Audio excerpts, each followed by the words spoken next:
I've been reading. I've been reading. If you want to know the books that I read in the year 2025 and what I'm looking forward to reading in 2026, then stay tuned.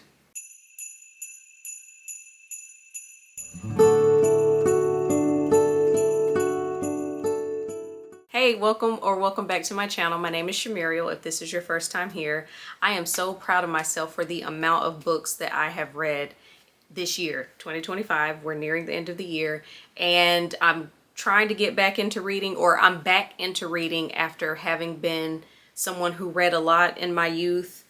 So many shirts about how many books I'd read and things like that. I was real into Zane in college. If you know, you know. All that to say, I used to read a lot, fell off, and now I'm trying to get back into it, if for no other reason than to learn, to grow, to get my vocabulary up, to use my imagination more, and do all those things. So if you want to know what I read this year and what I'm looking forward to reading next year, then stay tuned. The first book that I got into this year, I do not know how to pronounce this author's name, but the name of the book is Children of Blood and Bone. I am not exactly sure how I got put onto this book. I think what happened was I saw on social media that they were making it into a movie, and it was starring a lot of beautiful Black people. And I was just like, okay, well, you know, sometimes it's good to read the book before the movie, other times it's not, but you can compare and contrast and all those things.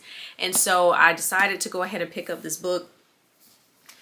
I genuinely wouldn't even know how to describe it. I kind of compare it to, it's like Wakanda meets, I don't know, it's kind of like a science fiction-y. I don't even know if that's accurate, but basically it's about these different tribes of Black people who have these magical powers. They can control fire, water, animals, all those things, and they were targeted, and it's about the ones who survived discovering their power and what that means under a regime that doesn't want them to exist. I think that's a good way to describe it. Here is one thing that I did with this book. Not only did I physically read it, I listened to it as well. And I thought that that was very helpful with this book because there are a lot of African names, and I don't know if I would have been pronouncing them the way the narrator pronounced them had I not listened to it while reading.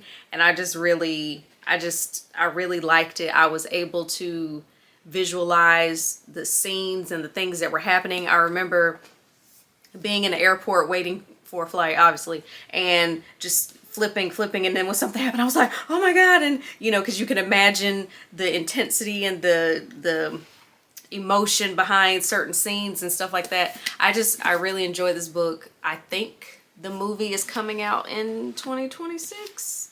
I could be wrong. Damson Idris is supposed to be in it, and I'm just really excited to see how it translates on screen. I kind of wish I would have waited to read it closer to the movie coming out, but it is what it is. All that to say, check it out. It's one of those books. There are two others, so I kind of want to read those two just to kind of see where the story continues. And yeah, I very much liked this book. So Children of Blood and Bone by author's name who I do not want to butcher. I just finished reading this book.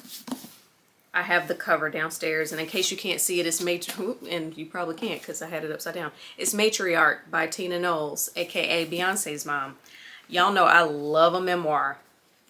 I just like to read about how people started, just their backstory, how they came to be, and just what they endured, what they lived through, what they experienced. It's just something about hearing people's story firsthand. What do you remember, and what was it like then, and what did you, like I said, what did you go through, and what did you learn, and all of that. She's been fabulous since back in the day, and just hearing a lot about her childhood. One thing I will say, I always find it fascinating when people can remember things about their childhood the older they get, because I don't remember stuff from when I was 5 and 6 and stuff like that. So to hear other people have these memories is interesting, and I love the pictures of the family and just her bloodline and all that stuff. So it was good to read her book. I did read and listen to hers as well, just because I also like to hear people tell their story in their voice.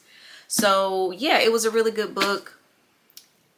There were some stories, there were times in that book where I was like, girl, why did you do that? Why didn't you do this? Or, you know, whatever. But everyone has their own path, and I enjoy this very much. I liked her book. So if you're in the mood or in the market for a good memoir, I do suggest Miss Tina's or Mama Tina's. Her cover is downstairs. I just didn't want to mess it up. The other book I read, can you see my little tabs? This is The Rest Revolution by Amanda Miller Littlejohn. This was a recommendation from my favorite podcaster, and it says how to reclaim your rhythm and conquer burnout when overworking has become the norm. So it just kind of just walks you through how to get yourself together, and if you feel like you're on the point of breaking down or just needing a break, the different ways to do that, how to identify when you are overworked. And I'm looking at some of the pages that I have these little sticky notes on. That clearly means this is something that stood out to me. I just think this is something that you could read if you just need help figuring out where you are with your life, how you can make the most of your time, how you can make sure that you prioritize yourself, because we tend to give a lot to others. And you know, it talks about it was interesting how she compared rest to seasons and all of that stuff. And when you're in winter, the work that you should do to ensure that you're a better person when you come out of it. And again, someone who prioritizes themselves and looks forward to taking care of yourself and taking time off and utilizing that time off and not feeling guilty for being off, or for just being off. And not just off in terms of work, but just off in general in life, because everyone has those moments where it's winter, it's cold, it's quiet, it's time to kind of get your shit together and stuff like that. So I actually read this book, but to be in full transparency, I have to go to the office more than what I used to. And as a result of that, I've started listening to my books just so I can, you know, listen to it while I drive. I will give you this disclaimer. The narrator of this book, it's not the author. She sounded like a robot to me, and it made it a tough listen. So it got to a point where I was like, I can't listen to this book anymore. I have to physically read it, because it felt like Siri was reading the book or something. Actually, not even her. So just something to keep in mind with this book. Or in this case, we're going to transition to books that I listened to. So one of the books that I highly recommend, especially if you are a fan of the Best Man, the movies, the series, and all of that, I listened to The Best Man Unfinished Business. And when I tell you, excuse me, I love that book.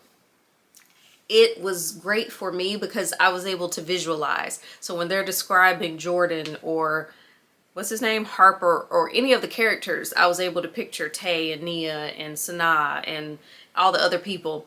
And it was great because they pretty much pick up from when the series ended on Peacock.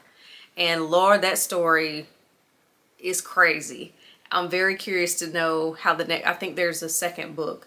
I need it ASAPually because it ended on a cliffhanger. But I really enjoyed listening to that. Another book that I enjoyed listening to was Can't Get Enough by Kennedy Ryan. I love Kennedy Ryan, and Can't Get Enough was the third installment of her Skyland series. So I'd already listened to, I can't remember the names of her other two books, Before I Let Go and something, the one about Soledad. And so Can't Get Enough is about Hendrix, and I loved listening to her story. But if you are considering getting any kind of Kennedy Ryan books, I highly recommend her. I think she's a great author. I love how it's not struggle love for Black women in her story. We get to have happy endings and things like that. So highly recommend pretty much anything Kennedy Ryan. She still has some other things I need to read. Oh, I forgot all about this one. And this one took up most of my time. I read King, A Life by Jonathan, I do not know how to say his last name, E-I-G. It's about Dr. Martin Luther King, and it gives a different perspective on his life. So many different perspectives in terms of people, reporters, and different people who he interacted with, their commentary, their take on things, their approach to this or that or the other, and so many things in his own words, I thought was nice. How long was this book? This book was 20 hours and 45 minutes. It took me so long to listen to it, not only because the book is long, but because it was so infuriating just listening to everything that our ancestors went through to try to get civil rights was crazy, and just the lengths that people would go through to try to damage this man, his reputation, his family, the other people who were subjected to the violence and the racism and all that stuff. It was a hard book to listen to at times because it made me so mad. But if you are into history and things like that, I think that would be a good book for you to read. And I also liked the narrator's voice. That's very important to me. If I'm listening to you read to me, I have to like your voice, and I like the narrator's voice.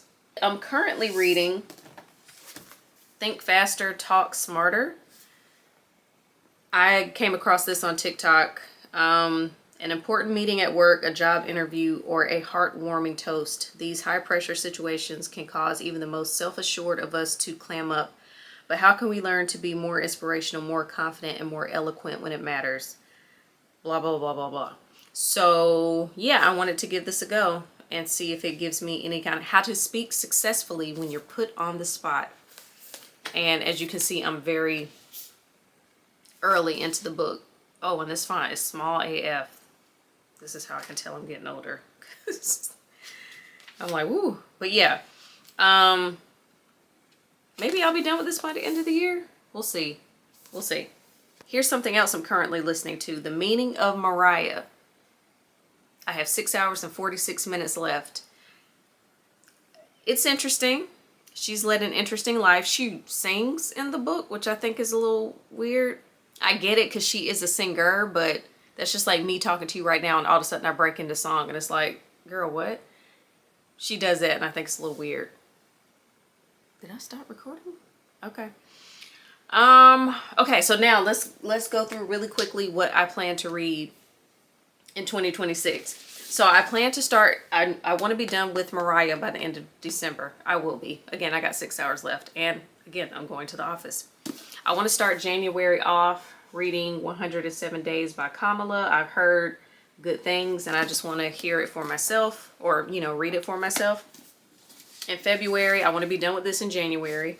In February, I want to start A Year of Yes by Shonda Rhimes. She did a re-release, and this apparently has 7 new chapters. So I'm excited to see that. This is going to be the first book I read by Toni Morrison. Is that sad? But I got Beloved. I'm unsure of this purchase now that I know a little bit more about the book. And then I got this book. I'm not quite sure what kind of headspace I was in when I bought this, but it's called By the Time You Read This. And it's about the girl who ended up taking her own life. And so it starts off with her words, and then her mother picks up after she took her life. So I'm not sure where I was mentally when I was like, this will be a good book for me to read, but that's what I did. So that's what I have read and what I am reading and what I'm going to read for the new year. So let me know if you have any of these, if you have any other recommendations. Should we do like a little book club? I don't know. I'm just throwing stuff out there. But that's pretty much the end. So if you stuck around to now, thanks for watching. Like I said, let me know if you have any recommendations. And until my next video, see you later. Bye.